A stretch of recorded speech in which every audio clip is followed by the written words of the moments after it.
friends! Welcome to Sunsar Tunes.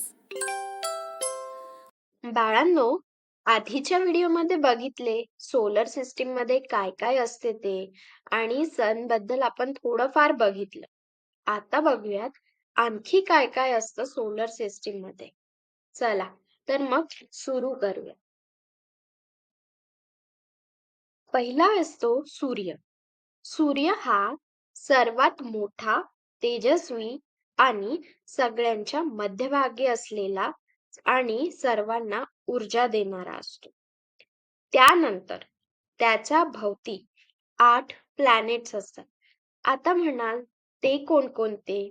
तर माझ्या मागून म्हणा. मर्क्युरी, वेनस, अर्थ, मार्स, ज्युपिटर, सॅटर्न, युरेनस आणि नेपच्यून.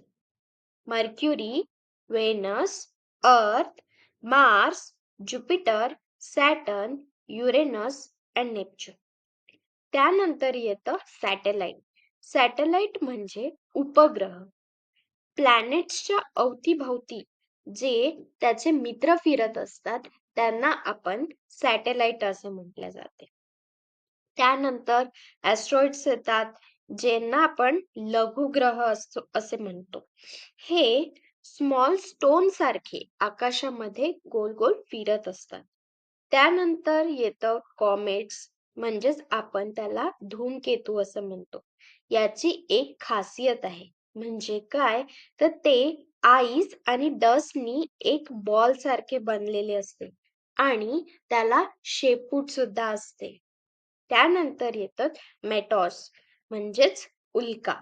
आकाशात कधी कधी तुम्ही तुटते तारे बघितले आहेत का? तेच असतात मेटिऑर्स. चला तर भेटूयात पुढच्या भागात, म्हणजेच आपल्या प्लॅनेट सोबत लवकरच. तोपर्यंत तुम्हाला हा व्हिडिओ कसा वाटला? तुम्हाला आवडला का? होय तर लाईक, शेअर, सबस्क्राईब जरूर करा.